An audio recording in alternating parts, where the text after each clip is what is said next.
Assalamualaikum warahmatullahi wabarakatuh.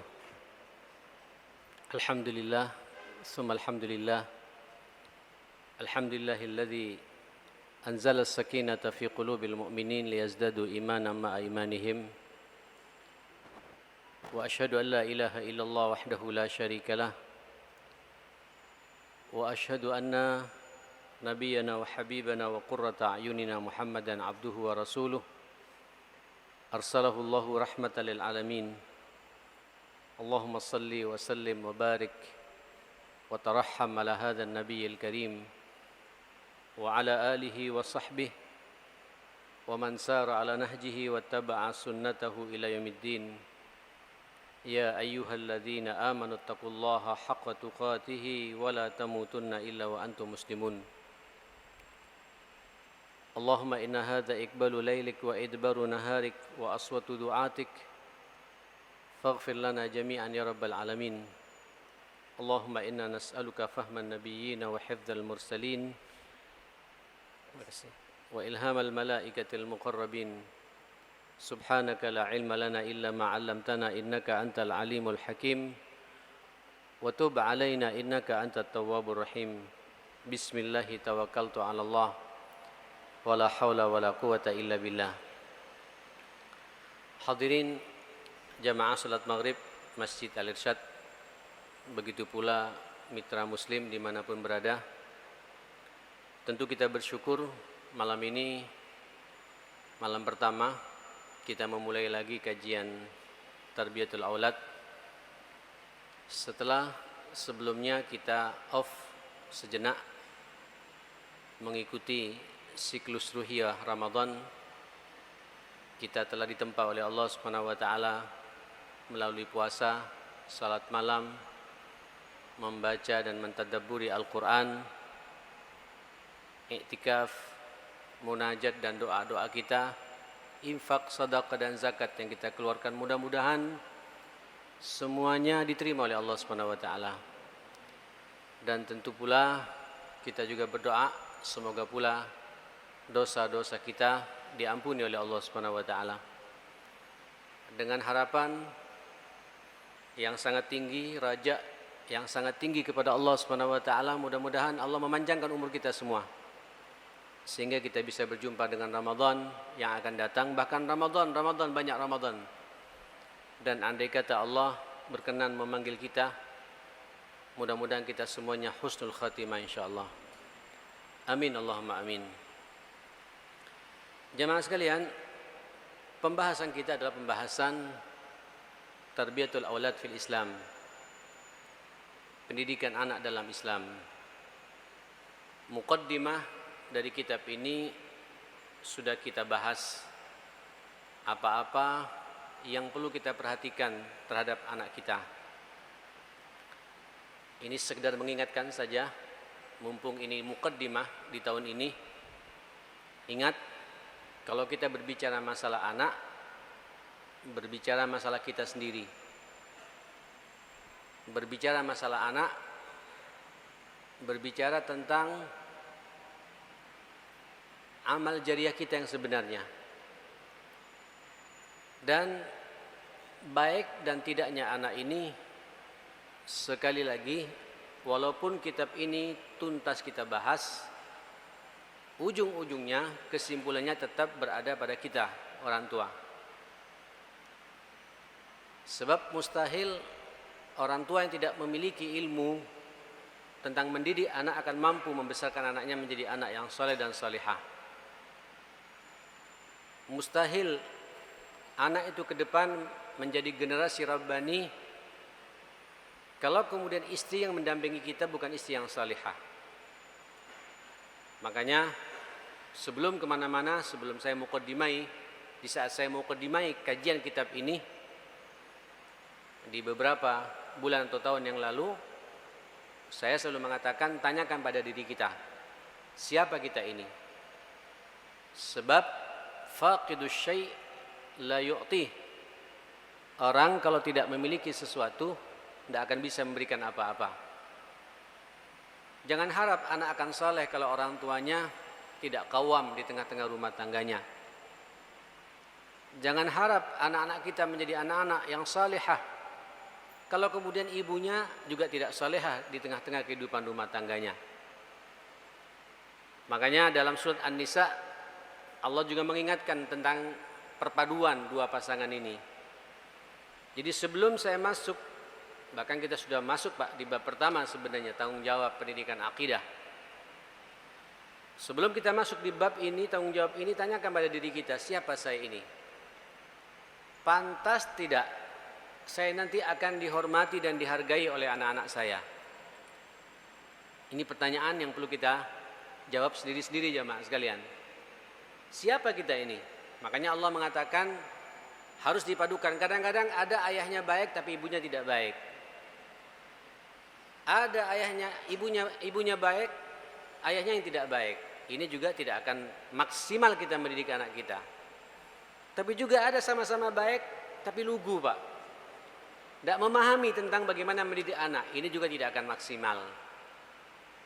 Nah, kita padukan semua itu ma'asyil muslimin. Allah Subhanahu wa taala juga mengatakan ar-rijalu qawwamuna 'alan nisa bima faddalallahu ba'dahum 'ala ba'd wa bima anfaqu min amwalihim. Ini sudah saya bahas sebenarnya, sekedar saya mengingatkan kembali saja. Laki-laki itu, seorang suami itu harus qawamun. Karena ini jamak, Allah mengatakan qawamun. Kalau tunggalnya qawam, bukan qaim, tapi qawam, aktif, menjadi pelopor, menjadi contoh, teladan, panutan ala nisa terhadap istri yang kita gauli ini, yang kita nikahi ini. Qawamun ala nisa, qawam bima faddalallahu ba'dahum ala ba'd, karena memang Allah memberikan kelebihan kepada kita ini jemaah sekalian. Wa bima anfaqu min amwalihim, kemudian kita juga punya tugas memberikan nafkah kepada istri kita.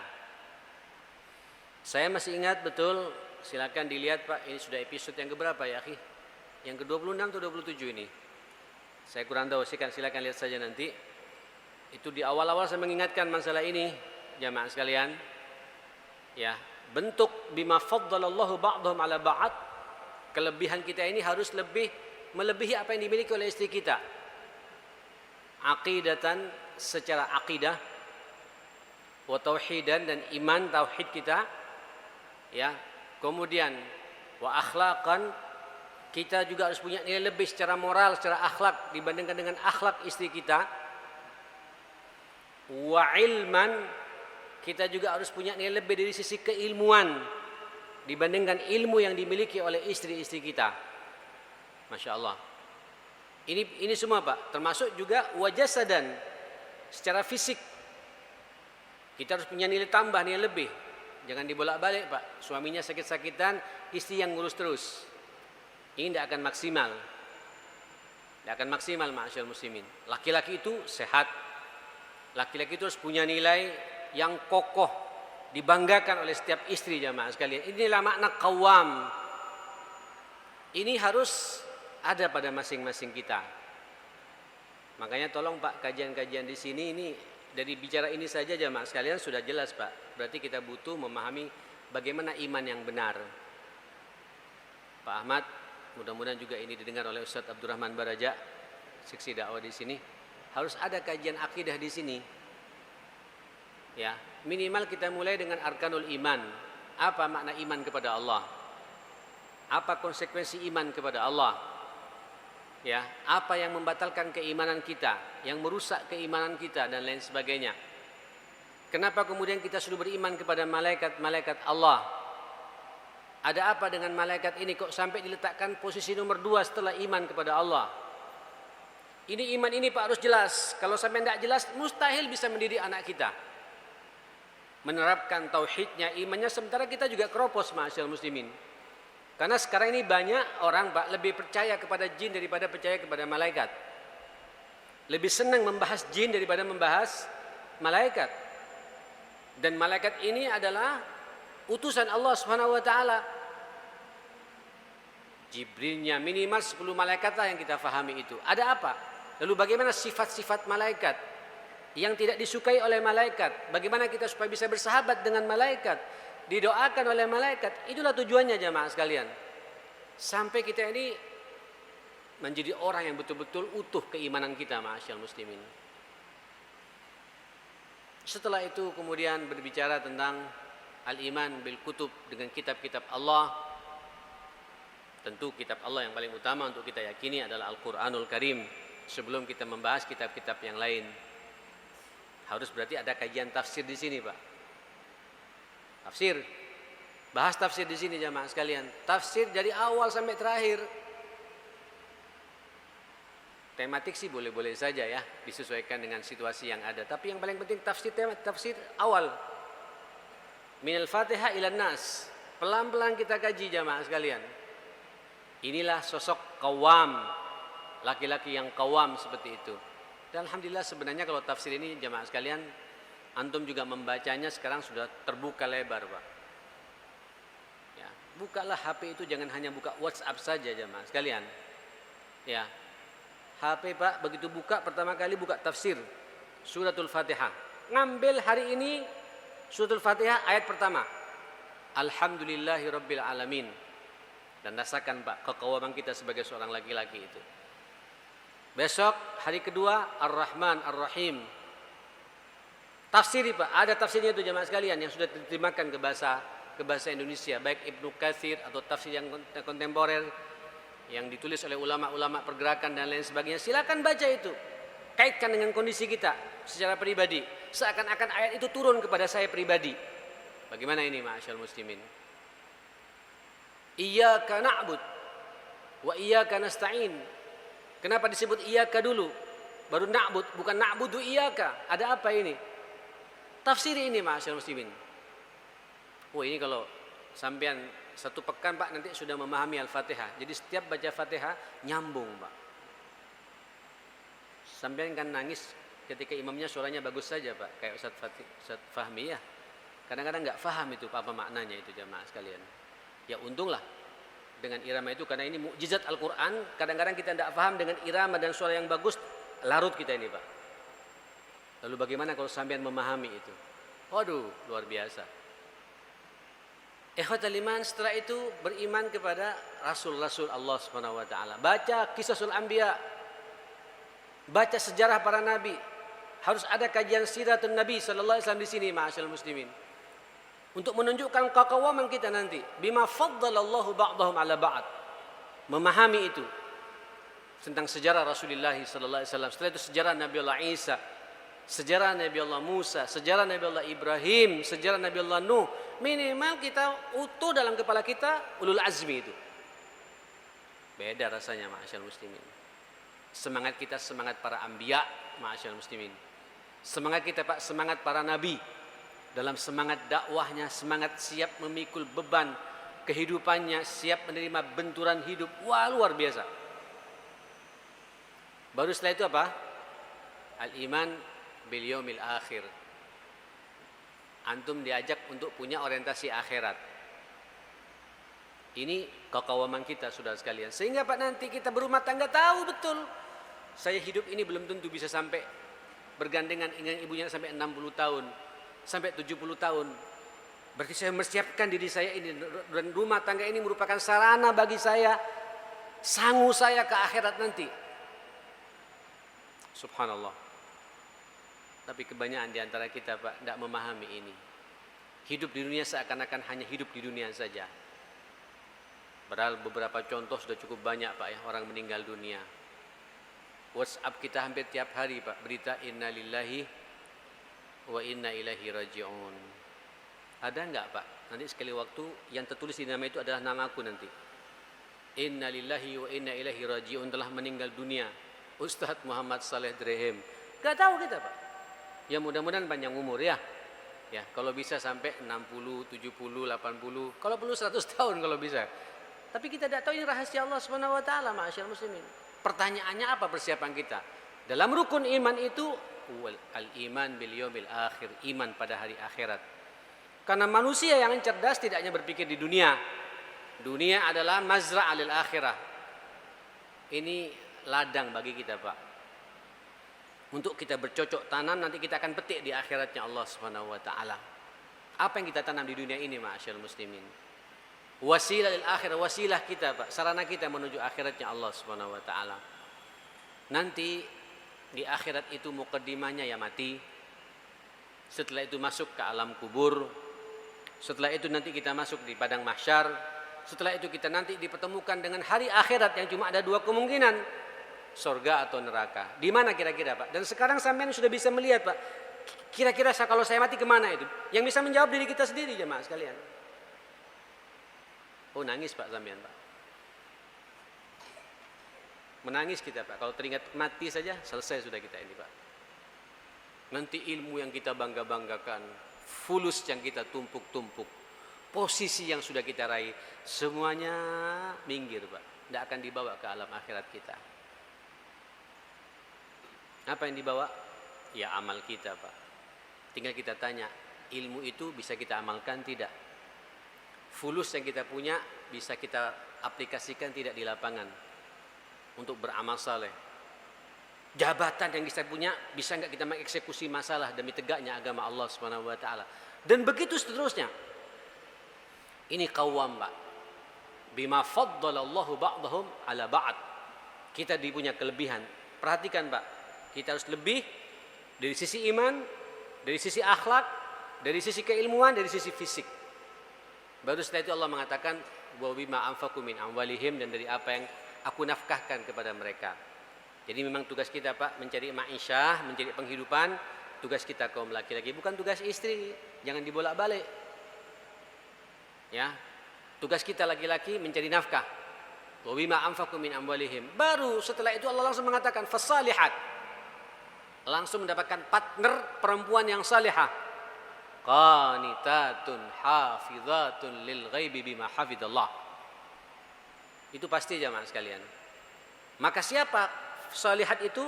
Qanitat hafizat. Itulah wanita yang suka beribadah, abidat, zakirat, yang suka zikir kepada Allah Subhanahu wa taala. Hafizat, menjaga harga dirinya, kehormatannya, ya, takut dia mempertontonkan auratnya kepada laki-laki yang bukan mahramnya. Adab-adab itu dijaga Pak. Dan ini Pak yang membuat laki-laki juga tenang dalam kehidupan rumah tangganya, ma'asyal muslimin. Nah kalau dua-duanya ini sudah seimbang, ma'asyal muslimin, Allahu Akbar, kita bertemu Pak ya satu sama lain dengan istri kita. Kita tumpahkan nutfah kita ke rahim istri kita. Punya anak dia jemaah sekalian. Macam saya menumpahkan nutfah saya ke rahim ibunya anak-anak, punyalah saya 4 anak jemaah sekalian. Pertanyaannya, bagaimana kita membesarkan 4 anak itu? Ini panjang jemaah sekalian. Dan pembahasan inilah kita masuk saat ini. Tanggung jawab kita orang tua terhadap anak. Nah ikhwatal iman, saya tidak akan mengupas kembali tentang sebab-sebab inhiraf yang terjadi kepada anak kita, penyimpangan pada anak kita. Sudah saya bahas. Silakan lihat YouTube-nya, itu ada dari Al-Irsad ini. Saya juga tidak akan membahas apa yang harus kita lakukan ketika anak lahir, akikahnya, mentahniknya, mengadzanina min qomati pada kedua telinganya, kemudian mengakikainya. Ini panjang dan sudah panjang lebar saya bahas masalah ini. Kita sudah masuk sebenarnya ma'asyal muslimin pada poin bab yang sudah masuk pada inti masalah pembahasan kitab ini, yaitu mas'uliyatul murabbin, tanggung jawab seorang murabbi, ayah, kita sebagai orang tua, atau ibu sebagai seorang istri, atau kita sebagai guru di sekolah-sekolah, bagaimana kita membesarkan mereka ini. Yang pertama, ini babnya sudah saya bahas, saya masih ingat karena ada langgannya di sini. Al-mas'uliyah al-imaniyah, tanggung jawab iman, akidah. Ya, panjang ini Pak. Betapa dalam agama kita Pak, begitu lahir anak, kalimat pertama yang kita ucapkan di telinga anak itu apa? Kalimatul adzan. Ya, Allahu Akbar. Allahu Akbar itu. Memang adzan tidak selamanya untuk salat, ma'asyal muslimin. Di zaman Nabi juga adzan kadang-kadang dikumandangkan untuk jihad. Ini logika-logika yang pas. Karena banyak orang menolak kok anak kecil diajak salat. Ini hadis tidak masuk akal. Tidak Pak. Ini ada perintahnya. Albani mensahihkan hadis ini, ma'asyal muslimin. Adzani di telinga kanan, supaya dia tahu dengan kalimat-kalimat tauhid. Dan ternyata indra yang pertama kali berfungsi pada anak itu ya pendengaran Pak. bukan penglihatan, ya bukan perasaannya, bukan akalnya, pendengaran, Pak. Saya punya cucu kebetulan, Pak. Sudah 3 bulan cucu saya itu. Sekarang baru masuk 3 bulan, mata sudah mulai melihat, senyum, sudah mulai nyambung, diajak bicara sudah ngoceh. Wah, Masya Allah. Pendengarannya kuat, as-sam'a wal basara, baru kemudian penglihatan. Tolong Pak kawal bab-bab seperti itu. Ya, kawal anak-anak kita. Ya, saya bilang sama mantu saya, tolong kau tidur biasakan baca ayat kursi. Ya. Kalau kau tidur biasakan baca juz ammamu, juz 30mu yang kau hafal, bacakan saja di telinga anak gitu. Jadi nanti habit anak itu jemaah sekalian dengan Al-Qur'an. Kalau sejak kecil dibacakan begitu terus amma ya karena hafalnya juz 30 katanya. Enggak apa-apa juz 30. Bacakan terus. Ulangi lagi sampai anak nyambung jemaah sekalian dengan Quran, enggak kaget. Itu iman, Pak, ditanamkan pada anak kita. Nanti pada umur sudah mulai mumayyiz jemaah sekalian. Ya, mungkin mumayyiz kayak ini, Pak. Ya. Umur 3 tahun, 4 tahun atau 5 tahun diajak sama orang tuanya untuk kenal masjid rumahnya Allah Subhanahu wa taala. Bapak sudah benar itu. Ini mengenalkan anak. Walaupun sebenarnya kalau bahasa Nabi kenalkan anak salat umur 7 tahun. Ini rata-rata, Pak. Tapi kadang-kadang sebelumnya pun juga bisa, sebelum 7 tahun dikenalkan dengan agama ini. Boleh sekiranya aman. Sekiranya apa? Aman dan tidak ganggu apa? Jamaah. Karena banyak beberapa anak yang anteng, Pak, anteng. Tapi kalau dirasa tidak anteng, jangan dibawa ke masjid. Karena kewajibannya, arahan Nabi kepada kita 7 tahun anak dikenalkan dengan salat itu, jamaah sekalian. Daripada dipaksakan masuk ke masjid, Pak, jadi orang tidak banyak khusyuk, tidak bisa banyak khusyuk, jamaah sekalian, ganggu orang banyak. Ya. Itu kira-kira bahasa arahan Rasulullah kepada kita seperti itu. Oke.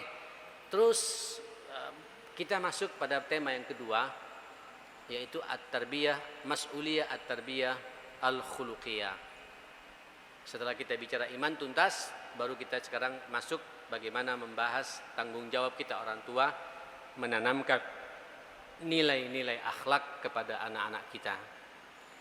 Tentu yang dimaksud dengan at-tarbiyah al-khuluqiyah majmu'atul mabadi' al-khuluqiyah wal fadailus sulukiyah wal wijdaniyah allati yajib ay yatalaqaha at-tiflu wa yaktasibuha wa ya'tadu 'alaiha mundu tamyizihi wa ta'aqqulihi ila ay yusbiha mukallifan ila ay yatadarraj syaban ila ay yakhud khasmul hayah. Masyaallah. Jadi sepanjang kehidupan kalau anak ini, Pak, ya. Saya sekarang punya anak, Pak, yang paling besar 27 tahun. Ya. Yang nomor 2 25 lebih sedikit. Yang nomor 3 23-24. Yang terakhir umur 20 tahun. Ternyata ini bab ini terus kita terapkan, Pak. Karena dalam kaidah di sini yang dimaksud dengan tarbiyah khuluqiyah pada anak itulah kumpulan nilai-nilai moral, akhlak dan berbagai macam keutamaan, langkah dan perasaan yang wajib diterima oleh setiap anak dan dia bisa mengambilnya dan menjadi kebiasaan dalam kehidupannya sejak dia mulai kecil Pak, anak sejak kecil tamyiz seperti ini sampai anak sudah mulai bisa berpikir sampai dia menjadi laki-laki yang matang siap untuk nikah. Masyaallah muslimin, ini namanya tarbiyah madal hayah, tarbiyah sepanjang kehidupan. Ya, saya merasakan sekarang jamaah sekalian. Ya, ternyata saya maunya kita, Pak, SMA, apalagi SMA-nya sudah SMA IT kayak gitu, Pak, ya. Seharusnya sudah selesai lah. Tapi untuk membangunkan subuh saja, Pak. Waduh. Ya itulah hidup. Inilah tarbiyah bagi kita jamaah sekalian. Sampean tidak boleh bosan. Ini akhlak ma'allah. Akhlak dia dengan Allah. Sampean jangan dibiarkan. Dibiarkan tidak salat betulan, Pak. Salat, tapi nanti setelah selesai salat subuh di masjid jamaah sekalian. Tidak dapat fadilahnya. Mulut bunyi terus. Ya. Ini sering saya sampaikan di mana-mana, ya. Akhirnya, Pak, apa yang dikatakan oleh orang tua kita dulu, nanti kita ini, Pak, kalau sudah jadi orang tua akan mengalami 3 fase capek ngurus anak. Dan tolong nikmati itu kata mereka itu. Nikmati fase-fase itu. Yang pertama capek mulut. Ya Pak, capek mulut. Ngomong terus, awas, hati-hati, jangan lompat. Oh, nasihati, begini lu, ngajari, capek mulut kita Pak. Nanti selesai ini biasanya Pak sampai anak masuk SD. Sudah nggak capek lagi karena sudah ada arahan, dibantu oleh gurunya jamaah sekalian. Masuk pada tahapan kedua namanya capek apa? Capek pikiran. Ya Pak, capek pikiran. Ini capek mulut dari mulai kecil, mulai segini sampai dia sebelum dewasa. Capek pikiran dewasa sampai sebelum nikah jamaah sekalian. Sekarang Pak saya merasakan betul itu jamaah sekalian. Berangkat pagi-pagi, seharusnya pulang dari pekerjaannya itu jam 5 sudah di rumah. Saya berangkat ke sini Pak, belum pulang Pak. Mungkin sampean kaget kalau sampean buka HP saya Pak, masih ada itu Pak, masih terekam ya. Posisi di mana gitu. Sebi, antri sholat. Salat Pak, alhamdulillah gitu. Tapi orang tua harus begitu. Kalau sampean biarkan jemaah sekalian, ya sudah, merasa dia tidak diawasi oleh orang tuanya Pak. Minimal kita kan tidak tahu Pak. Di depan rumah Masya Allah, di luar rumah siapa yang tahu? Dengan siapa dia berkawan? Dengan siapa dia duduk? Ini gak gampang ma'asyiral muslimin. Kita hanya punya tugas ngontrol saja Pak. WA-nya mainkan. Tidak dijawab, telepon Pak. Jangan mikirin pulsa ma'asyiral muslimin. Itu pulsa yang keluar Pak. Itu deposito di akhirat. Itu infak kita jemaah sekalian. Tidak perlu marah-marah. Masa ayah harus telepon sampai keluar pulsa banyak? Tidak boleh begitu Pak. Ini tugas kita. Capek memang. Capek kita ini saudara sekalian. Terus begitu sampai kapan? Sampai itu anak nikah nanti Pak. Kuliah. Saya kadang-kadang nggak nyambung Pak. Kuliah di fakultas negeri, tapi pulangnya jam 12:30 dini hari. Kuliah apa ini Pak? Nggak nyambung saya. Nggak nyambung. Sampai kadang-kadang saya malu Pak sama satpam saya di depan rumah saya Pak. Tiap malam pulangnya begitu. Nggak bisa tidur kita Pak. Subuh-subuh kadang-kadang sampai ngeliat wajah saya Pak, wajah kayak kurang tidur jemaah sekalian. Ini bengkak sini jemaah. Karena itulah tanggung jawab orang tua. Capek. Tapi capek yang begitu nanti jadi deposito di akhiratnya Allah Subhanahu wa taala ma'asyiral muslimin. Kembalikan pada Allah. Pak, orang tua yang baik pasti dia akan tahu Pak dengan siapa dia berkawan itu. Orang tua yang baik dia juga akan tahu mencatat nomor HP kawannya itu ma'asyiral muslimin. Orang tua yang baik juga akan tahu berapa nomor HP dosen pembimbingnya. Sehingga begitu gak ketemu tinggal telepon-teleponan. Itu tanggung jawab namanya ma'asyiral muslimin. Moral, tanggung jawab khuluqiyah yang harus dimiliki orang tua. Tak pikir sudah kuliah, bahkan sudah kerja pun masih kepikiran kita Pak. Allahu Akbar. Sudah kerja, kepikiran kuliah. Ya apa kerjaannya itu? Halal atau tidak? Jujur atau tidak di kantornya itu? Itu Pak. Walaupun nanti Rabbana hablana min azwajina wa dzurriyyatina. Terus qurrata a'yun waj'alna lil muttaqina imama. Kalau bab salat Pak, Rabbi ja'alni muqimas shalah wa min dzurriyyati. Masa ya akhi, antum kalau berdoa tiap hari tidak didengar oleh Allah Subhanahu wa taala gitu. Kok rasanya mustahil Pak ya? Siap-siap Pak ya Bu. Saya kalau bisa sih berharap kita bisa menikmatinya Pak, ngelihat di depan mata anak rajin salat ya. Nah kalau tidak Pak, tidak usah putus asa. Selama sampean terus maksimalkan semua potensi kita. Capek kita ini Pak, capek mulut, capek pikiran. Nanti Pak terakhir ada juga capek yang terakhir, capek yang ketiga itu. Ini diulang-ulang saya. Tidak akan bosan-bosan bahas masalah ini. Namanya capek perasaan. Capek apa? Perasaannya yang capek Pak. Itu ketika dia sudah melewati masa kuliah, masa kerja, ketika dia sudah nikah Pak. Apalagi jenengan punya anak perempuan Pak. Ya apa anakku ini? Bisa masak enggak ya sama suaminya itu? Bisa meladeni suaminya apa tidak ya? Yang kita laki-laki juga begitu Pak. Ya apa anakku ini di rumahnya orang gitu. Takutnya ngamuan sama istrinya, didengar oleh istri, itu Kita sekarang Pak sudah berinteraksi dengan orang lain, ma'asyiral muslimin. Saya Pak sekarang punya besan Pak, keluarga baru yang disambung lewat anak ini, ma'asyiral muslimin. Waduh, main perasaan terus. Nanti besok bulan September anak yang kedua saya mau nikah juga Pak. Ada besan yang kedua lagi, main perasaan lagi jamaah sekalian. Sampai kapan? Sampai mati. Tapi itu semua membuat kita ini cerdas menghadapi berbagai macam tantangan dalam pendidikan anak kita ini, saudara-saudara sekalian. Nah, ikhwatul iman, balik lagi tentang tanggung jawab pendidikan akhlak. Jadi akhlak ini yang kita tanamkan bagi anak-anak kita sejak mereka usia mumayyiz, kecil seperti ini, sampai nanti kita lepas anak kita ke jenjang pernikahan. Ustadz katanya kalau sudah dewasa kita tidak punya tanggung jawab. Ya enggak juga Pak. Wong kita kepada orang lain saja punya tanggung jawab, apalagi kepada keluarga sendiri, ma'asyiral muslimin. Iya apa tidak Pak? Kita Pak, kita tidak ada hubungan darah jemaah sekalian. Tiba-tiba sampean Pak dengar pengajian main musik di situ. Kira-kira didiamkan tidak jemaah sekalian? Hah? Kita punya tanggung jawab, ini masjid. Kita mendatangi dia, kita nasihati dia, kita arahkan dia, kita dakwai dia. Apalagi anak sendiri. Anak sendiri Pak. Terus kita kawal. Sampai kapan? Sampai mati. Ma'asyiral muslimin. Dan saya mengatakan jemaah sekalian, kalau antum kita semua memahami pada masing-masing karakter anak kita, Allahu Akbar. Ini Pak, antum sampean menjadi orang tua yang jenius dalam hidup ini.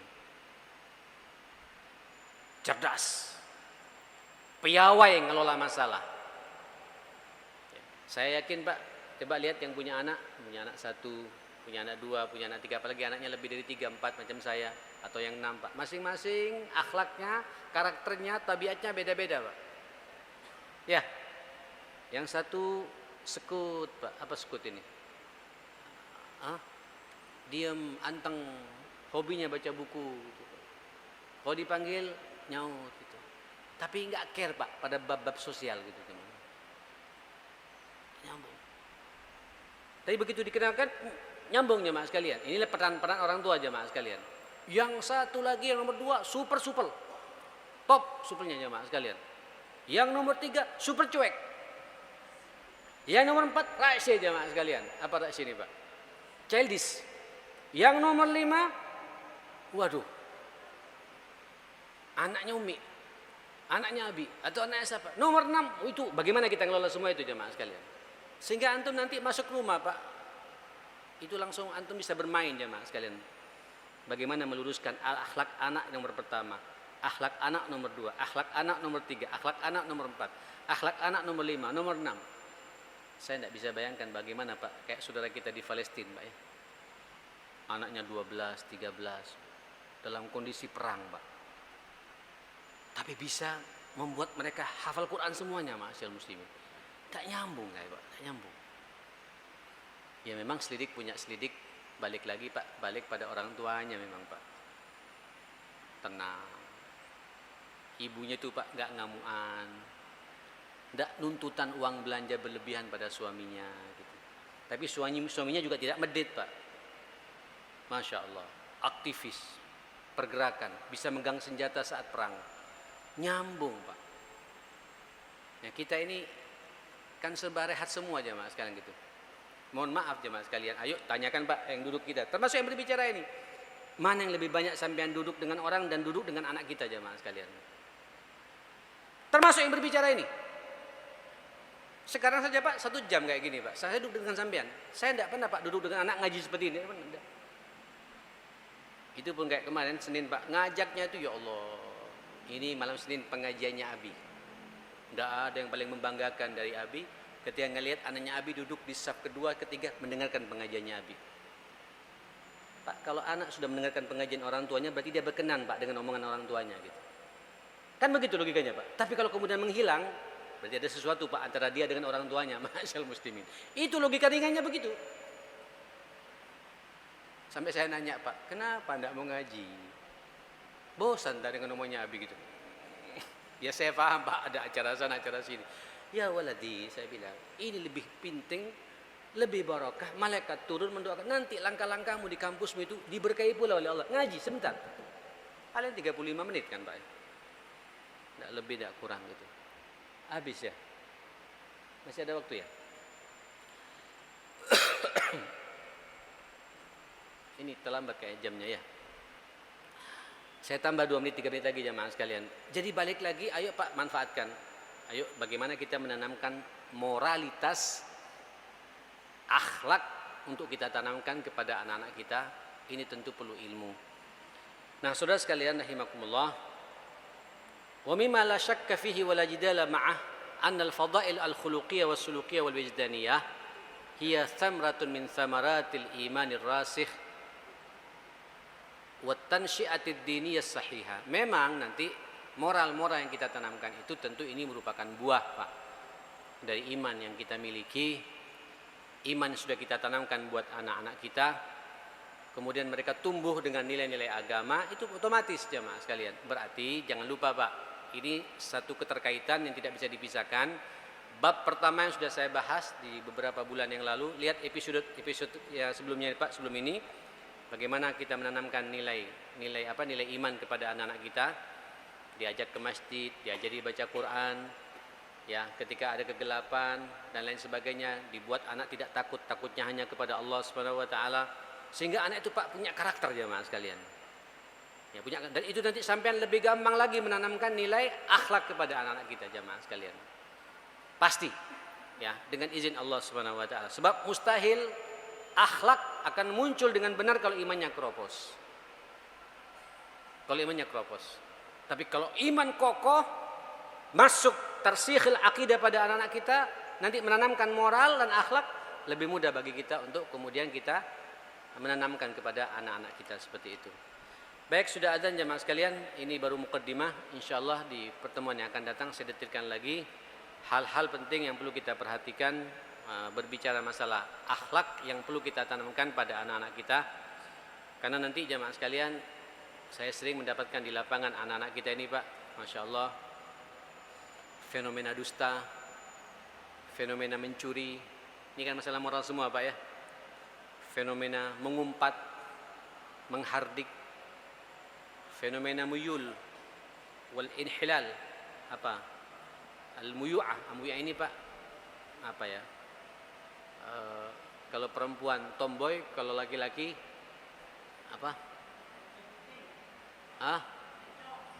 Ya, seperti itu. Ini kan masalah-masalah moral. Dan ini Pak, tontonan-tontonan begitu luasnya, begitu dahsyatnya. Bagaimana kita mengantisipasi masalah itu, insyaallah kita akan bahas pelan-pelan insyaallah, mengantisipasi sekaligus menanamkan nilai akhlak pada anak kita seperti itu. Rabbana atina fid dunya hasanah wa fil akhirati hasanah wa qina adzabannar. Rabbana ighfir lana wa tub 'alaina innaka antat tawwabur rahim. Allahumma arhamna bil Qur'an, Allahumma ihfazna bil Qur'an. Allahumma rabbana ighfir lana wa tub 'alaina innaka antat tawwabur rahim. Allahumma arinal haqqo haqqan warzuqna ittiba'ah wa arinal batila batila warzuqna ijtinaba ya rabbal alamin. Allahumma rabbana hab lana min azwajina wa dhurriyyatina qurrata a'yun waj'alna lil muttaqina imama. Allahumma rabbi ij'alna muqimis shalah wa min dhurriyyatina rabbana wa taqabbal du'a bi rahmatika ya akramal akramin wa ya arhamar rahimin. Rabbana atina fid dunya hasanah wa fil akhirati hasanah wa qina adzabannar. Sallallahu ala Muhammadin wa alihi washabihi wasallam. Alhamdulillahi rabbil alamin. Saya mohon maaf. Assalamualaikum warahmatullahi wabarakatuh.